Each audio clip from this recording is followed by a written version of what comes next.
Salut la famille, j'espère que vous allez bien, j'espère que chez vous ça va bien parce que chez moi ça va très bien les gars. J'espère que vous profitez de votre dimanche en famille, avec les amis, avec les potes en fait. Hier le Real Madrid était à l'extérieur, le Real Madrid a joué à Anoeta, un match qui a suscité des polémiques encore les gars. Et on a un Real Madrid aujourd'hui qui pleure à chaud de larmes, avec des grosses gouttes. Le Real est en train de préparer un dossier chaud pour envoyer à la FIFA. Le Real est en train de faire appel, c'est-à-dire au secours, SOS, FIFA, venez investiguer les choses qui se passent ici en Liga. Il y a une mafia qui se passe ici là qu'on n'arrive plus à gérer, on n'arrive plus à comprendre. Donc, on nous a dit après ce match-là, le Real Madrid se prépare à déposer une plainte officielle auprès de la FIFA contre l'arbitrage espagnol. Pour rappel, il y a le premier but du Real Madrid qui avait été invalidé pour hors-jeu de Kylian. La main, un truc comme ça.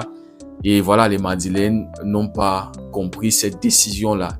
Et puis, ce qui a vraiment, c'est-à-dire, on peut dire la goutte d'eau qui a débordé le vase. Vous voyez, ce qui a vraiment mis les Madrilènes en colère, c'est le carton rouge de Dean Huijsen sur une faute stupide. Oui, stupide. On peut dire le carton était sévère, mais la faute, elle est stupide. Donc, les amis, à la 32e minute, Dean Huijsen qui empêche, qui annule une situation de but, même si on va dire oui, il était à 40 mètres de goal. Dans un premier temps, Dean Huijsen, il dit à monsieur Gil Manzano, il y a Militao qui m'accompagne. On voit Xabi Alonso qui dit le même truc. On voit les joueurs du Real Madrid qui viennent protester le truc, Cavall, capitaine et tout. Manzano, il dit, jamais j'ai pris ma décision, c'est ma décision.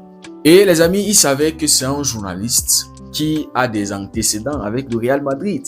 J'ai appris dans le journal madrilène, voilà, c'était juste, c'est un rappel. Saison 2023-2024, le Real Madrid se déplace à Vallecas contre Valencia. Match nul entre les deux, mais le Real Madrid aurait pu gagner ce match si Gil Manzano n'avait pas sifflé la fin du match à 2 secondes après un but de Jude Bellingham, c'est-à-dire dans une action où Bellingham y marque, mais Manzano décide que le match s'arrête à 2 secondes après ce but-là.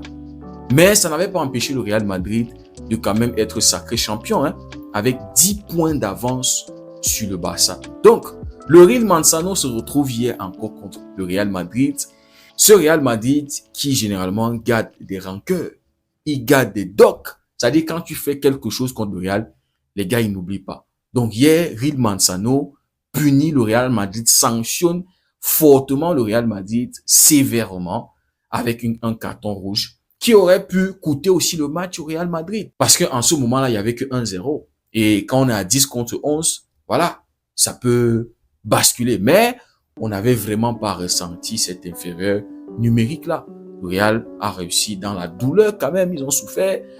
Voilà, ce match aurait pu se terminer, match nul. Mais le Real, avec un Kylian Mbappé qui est dans une forme monstrueuse, c'est son Real Madrid actuellement, voilà, qui réussit à marquer et à donner une passe décisive pour le but d'Arda Güler. Donc on peut dire que le football a réparé l'injustice parce que le premier but, c'était le but d'Arda Güler sur une passe encore de Kylian Mbappé qui avait été invalidé. Et donc, après ce match, les amis, je m'attendais à ce que l'histoire, l'affaire Negreira allait refaire surface.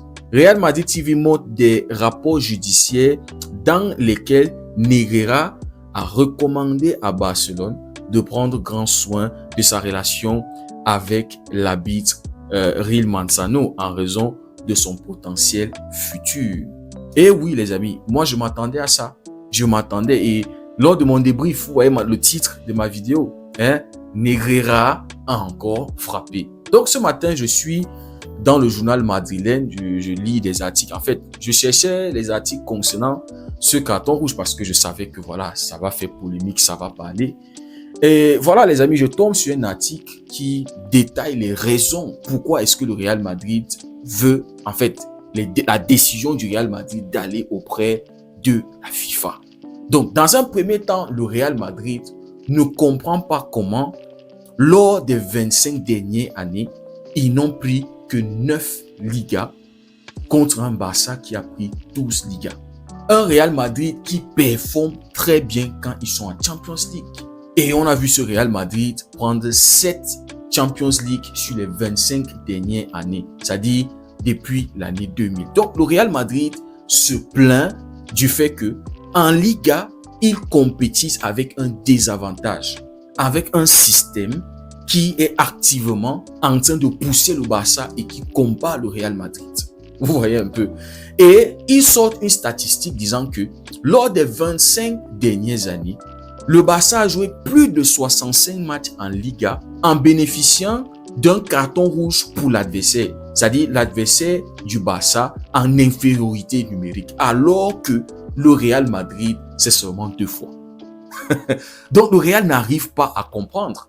Et donc l'affaire Negreira refait surface. Donc le Real Madrid s'interroge. Comment est-ce que c'est possible? Plus de 65 matchs. Le Barça joue à 10 contre 11. En fait, le Barça est à 11 et l'adversaire est à 10. Et comment est-ce que nous, Real Madrid, on ne bénéficie pas des avantages? C'est pas comme s'il n'y avait pas de situation. Et donc, le Real conclut que c'est clair qu'il y a une main noire dans l'arbitrage qui est en train de lutter contre le Real et qui est donc en train de pousser le Barça. Raison, le Barça, c'est 12 Ligas lors des 25 dernières années et le Real Madrid, ce n'est que 9 Ligas. Donc, les gars, quand je considère tous ces points-là, je me dis, peut-être il y a une vérité dans tout ça. Et dans tout ça, le cas Negreira n'est pas clos. Même si en 2024, on nous dit que voilà, la Cour suprême de Barcelone a décidé de ne plus poursuivre l'affaire parce que les raisons, il n'y a pas assez de preuves pour justifier le fait que le Barça payait pour avoir des faveurs arbitrales. Mais les amis, le truc n'est pas complètement fermé. Il n'y a pas un verdict final, c'est-à-dire le dossier n'est pas encore clos. Donc, je me dis, peut-être le Real Madrid peut avoir raison. Parce que pourquoi est-ce que Gil Manzano ne va pas au moins vérifier à la VAR, c'est-à-dire aller revoir les images? Pourquoi est-ce que l'arbitre n'appelle pas? Quand même, nous sommes qu'à la 32e minute. Et en plus, on voit que Militao accompagnait le truc. C'est pas comme si Dean Huijsen était complètement le dernier défenseur. Un peu comme ce qu'on a vécu en Champions League avec Arroyo, la faute qu'il commet sur Barcola. Arroyo était complètement le dernier défenseur. Donc, je me dis, mais peut-être le Real Madrid peut-être il peut avoir une vérité dans ce truc-là. Parce que ça sert à rien de toujours vouloir blanchir le Barça, faire comme si nous sommes trop parfaits et machin. Si ce dossier-là n'est pas encore complètement clos, le dossier Negreira n'est pas clos, il y a toujours des poursuites, c'est toujours là, même si, voilà. Les gars, il faut essayer de... Mais les amis, j'ai failli me faire avoir. Je vous assure, j'ai failli me faire avoir. Dans un premier temps, je me dirige vers un frérot et j'essaie de réfléchir le truc ensemble avec lui. Il me dit non, Derigo, ne te laisse pas avoir parce que Marca est en train de faire sortir là. Parce que comme tu vois les statistiques, heureusement les amis, c'est un juriste. Donc ils comprennent les trucs de loi et la manipulation. Il me dit non, ne te laisse pas avoir. Parce que tu vois les statistiques ici, là, comme ça, là. Les gens, ils sont capables de prendre des stats comme ça et tordre ça d'une certaine façon que toi, en lisant ça, tu commences à te perdre, tu commences à... Il me dit non, ne te laisse pas être embrouillé. C'est là où il me sort son raisonnement. Considère les 25 dernières années, c'est-à-dire de 2020 à 2025.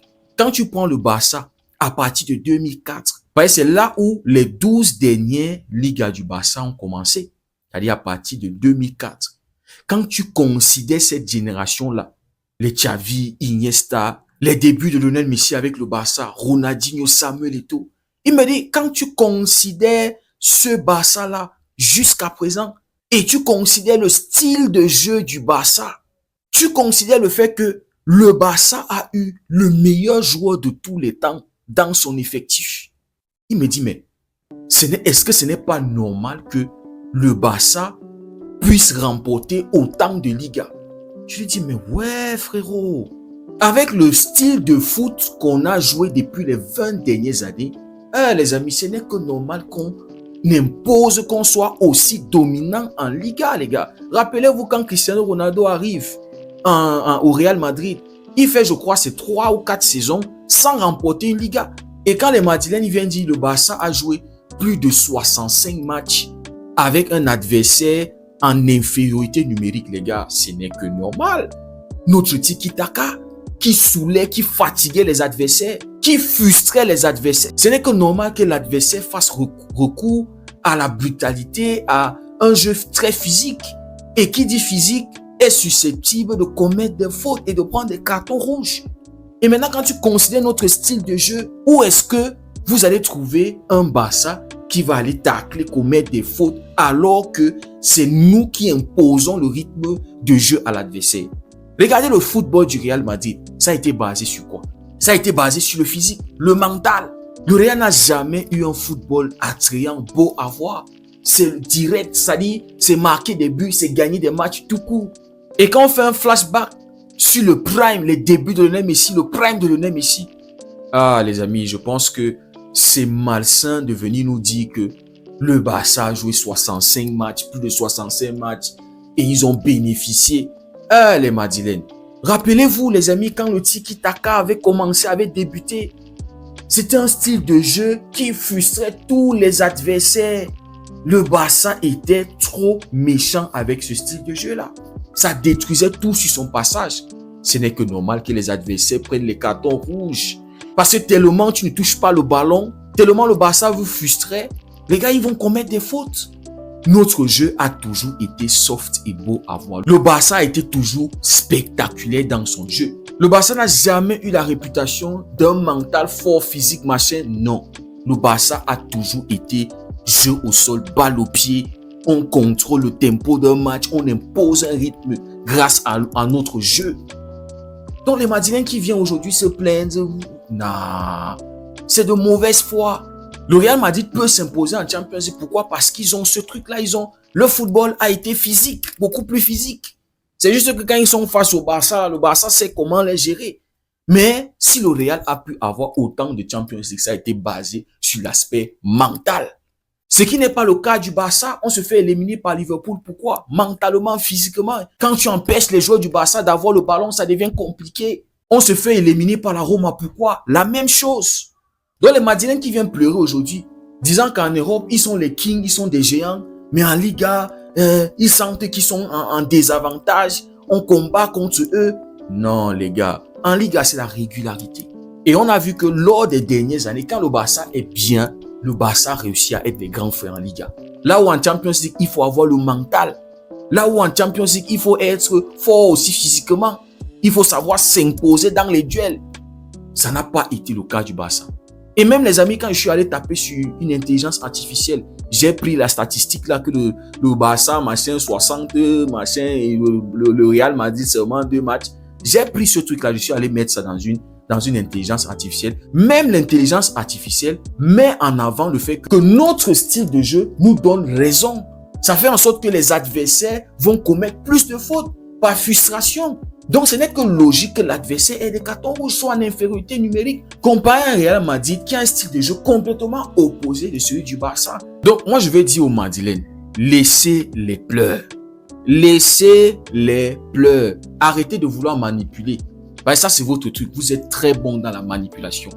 J'espère que dans le dossier qu'ils vont envoyer à la FIFA, ils ne vont pas oublier de mentionner ce qui s'est passé la saison dernière lors des Classicos. Surtout les 2 derniers Classicos. J'espère qu'ils vont le mentionner. J'espère aussi qu'ils vont mentionner les faveurs qu'ils ont reçues de l'arbitrage. Parce que c'est beau de dire qu'on subit, c'est beau de dire qu'on est les victimes, toujours en train de se victimiser, c'est beau de le dire. Mais il faut aussi mentionner que cet arbitrage-là aussi vous a favorisé. Et tout ça a commencé quand le Barça a commencé à les tabasser. Ça a commencé quand le Barça a commencé à les tabasser en deuxième partie de saison dernière. Donc les amis, on a un Real Madrid qui est en train de pleurer à chaud de larmes, avec des grosses gouttes. Et il veut faire croire au monde que subitement en Espagne, quand les années 2000 sont arrivées, l'Espagne a décidé d'être pro-Barça que pro-Real Madrid, qui est à Madrid, la capitale de l'Espagne. Quand même. Oh là là, ça c'est vraiment la mauvaise foi. Et pour un club, le club le plus titré de l'histoire, les grands comme ça, passer le temps à se victimiser, passer le temps à... Non, franchement, respectez-vous les Madrilènes, respectez-vous, respectez-nous. Oh non, en Europe, là où l'arbitrage est équitable, le Real, ça performe bien. Mais quand ils sont en Espagne, pourquoi est-ce que donc la FIFA venait investiguer cette Liga et ce Barça? D'ailleurs, l'affaire Negreira là. Hein? Oh, les Madrilènes, s'il vous plaît, respectez-nous. Donc les amis, moi je m'attendais que ça allait, les trucs comme ça allaient sortir. Je m'attendais. Et aussi, on nous a dit que ouais, le comité a admis que il y avait vraiment erreur. Donc, la semaine prochaine, ils vont s'expliquer. Le Real va faire appel pour le carton rouge. En tout cas, ça ne surprend pas. On sait que quand le Real Madrid râle, la direction bouge. On a vu ça. On a vu le Classico, le final Copa del Rey. Les arbitres ont arbitré pour le Real Madrid. Malgré ça, les joueurs du Real ont voulu taper l'arbitre. La deuxième fois cette saison que le comité d'arbitrage doit s'expliquer publiquement concernant le Real Madrid, concernant les situations, les faits de match. Voilà les amis. Donc, on va continuer à suivre ça, on va voir ce que la FIFA va dire, on va voir, on attend officiellement que le Real dépose cette plainte. Dites-moi ce que vous en pensez en commentaire. Si le contenu vous a plu, n'hésitez pas à liker, à partager. Pour ceux qui découvrent la communauté, n'hésitez surtout pas à nous rejoindre. Merci beaucoup d'avoir suivi la vidéo. On se dit à très bientôt. Prenez tout soin de vous. Que Dieu vous bénisse.